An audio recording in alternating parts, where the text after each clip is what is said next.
Olá, sejam bem-vindos. Na videoaula de hoje nós vamos falar sobre PG, ou progressão geométrica. A progressão geométrica é uma sequência numérica onde cada termo é encontrado a partir do seu anterior multiplicado por uma constante. Essa constante é chamada de razão. Em nosso caso aqui temos a seguinte PG, 1, 5, 25. A notação geral é a seguinte: A1 representa o primeiro elemento da sequência, A2 representa o segundo elemento da sequência e A3 representa o terceiro elemento da sequência. E, de modo geral, AN representa o nésimo da sequência. Então, nesse exemplo aqui, nesse exercício, o número 1 é o elemento que ocupa a primeira posição. O número 5 é o elemento que ocupa a segunda posição. Então, dizemos que A2 é igual a 5, A3 igual a 25 e assim sucessivamente. Bom, como cada termo é encontrado a partir do anterior multiplicado pela razão, para encontrarmos a razão, que na PG vai ser representada pela letra Q, basta efetuar o processo inverso. A operação inversa da multiplicação é a divisão. Então, a razão vai ser qualquer termo a partir do segundo dividido pelo seu antecessor. Por que a partir do segundo? Porque como ele vai ser dividido pelo antecessor, se você pegar o primeiro, ele não tem antecessor. Por isso que é a partir do segundo. Então, nesse caso aqui, se eu pegar o segundo elemento, então eu estarei considerando n igual a 2. Então, vamos fazer A2 dividido por A1. A2 é o segundo elemento, que é 5. A1 é o primeiro elemento, que é 1. 5 dividido para 1, 5. O mesmo resultado seria obtido se nós tivéssemos dividido 25 por 5. A3 dividido por A2. 25 dividido por 5 também dá 5. No segundo exercício, está pedindo para calcular o 23º termo dessa PG. Eu tenho aqui somente o A1, o 16 é o primeiro termo, o 32 é o segundo termo. Então, aqui nós vamos utilizar a fórmula do termo geral de uma PG, que é dada por AN igual a AK vezes Q elevado a N menos K. Anotando as informações importantes, no nosso caso aqui, o N vai ser 23. Então, aqui nesse cantinho esquerdo, eu vou escrever N igual a 23. O K indica a posição do elemento que eu conheço. Pode ser K igual a 1, eu vou pegar o A1. K igual a 2, eu vou pegar o A2. Vou pegar, por exemplo, K igual a 2.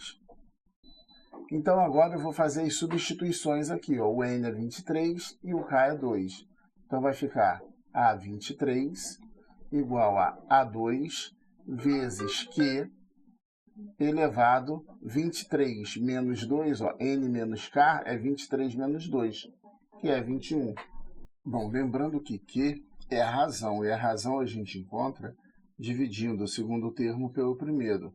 Então, para encontrarmos a razão, basta fazermos 32 dividido por 16, que é igual a 2. Então, onde tem o Q, vamos substituir pelo número 2.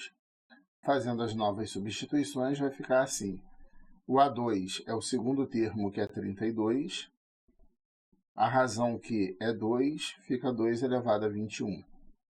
Escrevendo 32 na base 2, ou seja, fatorando 32, ó, 32 por 2 dá 16, 16 por 2 dá 8, por 2 dá 4, por 2 dá 2, por 2 dá 1. Então, podemos dizer que 32 é 2 elevado a 5, porque na fatoração o número 2 apareceu 5 vezes.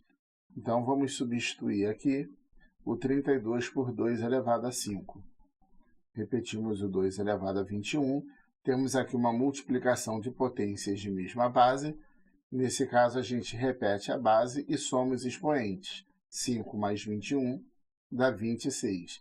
Então, o 23º termo dessa sequência é 2 elevado a 26. Na terceira questão, temos um caso de uma sequência numérica que ela pode ser considerada tanto uma PG de razão 1 quanto uma PA de razão 0. Como o enunciado aqui está dizendo que trata-se de uma PG, vamos calcular a razão conforme pede a questão número 3. 4 dividido para 4 igual a 1. Neste caso, todos os termos da PG são iguais. Dizemos que essa PG é uma PG constante, ou estacionária. Aí na questão 4 está pedindo para calcular a soma dos 30 primeiros termos dessa PG. Como todos os números são iguais, né? 4, 4, 4, 4, o que a gente quer, na verdade, é fazer essa soma aqui, ó.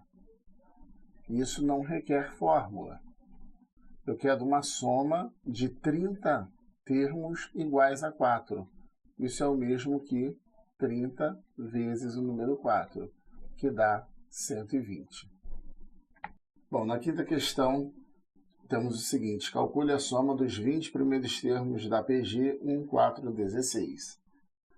Então, a primeira coisa que a gente faz é escrever a fórmula da soma dos n termos de uma PG, que é dada por Sn igual a 1 vezes Q elevado a n menos 1, dividido por Q menos 1. Vamos então agora anotar as informações importantes, ou seja, quem é o A1? A1 é o primeiro elemento, nesse caso é o número 1. Quem é a razão Q? Para encontrar a razão, basta dividir o segundo termo pelo primeiro. 4 dividido para 1 é 4. Desse modo, basta agora fazermos as substituições. Fazendo as devidas substituições na fórmula, o nosso n é 20, porque queremos a soma dos 20 primeiros termos. Então, S20 igual a A1, que é o número 1, vezes a razão 4, elevado a n, que é 20, menos 1. A razão é 4, 4 menos 1 fica no denominador. Como um elemento neutro, a gente pode eliminar ele da conta, da multiplicação. Então, vai ficar 4 elevado a 20 menos 1, dividido por 4 menos 1, que é 3.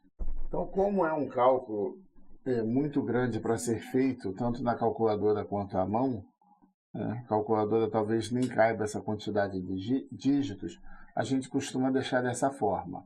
Na melhor das hipóteses, você pode escrever o 4 na base 2, e aí você vai ter 2 elevado a 2 elevado a 20, menos 1 dividido por 3, que é igual a 2 elevado a 40, menos 1 dividido por 3. Então, a solução pode ficar dessa forma que eu circulei em vermelho, ou dessa última forma aqui que eu estou circulando agora. Bom, para finalizar, temos a sexta questão para calcular a soma dos infinitos termos da PG 6, 3, 3 meios e assim sucessivamente. Bom, observe que é uma PG convergente, isto é, a razão é um número entre 0 e 1. Como que a gente acha a razão? Dividindo, por exemplo, o segundo termo pelo primeiro. Então, eu já vou anotar aqui no cantinho as informações que nós vamos precisar. A razão é fato que a gente vai precisar. 3 sobre 6, simplificando, dividindo o numerador e o denominador por 3, nós vamos ter 1 meio. Então, essa é a razão. E a fórmula da soma dos infinitos termos de uma PG é dada por soma dos infinitos termos igual a 1 dividido por 1 menos Q.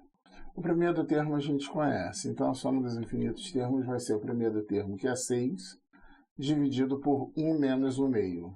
Fazendo a subtração do denominador, 1 menos 1 meio, isso aqui vai ser 6 dividido por 1 meio. Quem tiver dúvida, dá uma olhadinha lá em adição e subtração de frações com denominadores diferentes. Aqui temos uma divisão de fração. Repetimos a primeira, que é a de cima, e multiplicamos pelo inverso da segunda, que é a de baixo. A multiplicação é direta, pode completar aqui com 1. 6 vezes 2, 12. 1 vezes 1, 1. Denominador 1 não aparece, porque todo número dividido por 1 é o próprio número. Bom, isso significa então que a soma dos infinitos termos vai dar 12. Então, por maior que seja a quantidade de termos que a gente acrescente aqui, ele vai se aproximar do número 12, mas não vai passar de 12.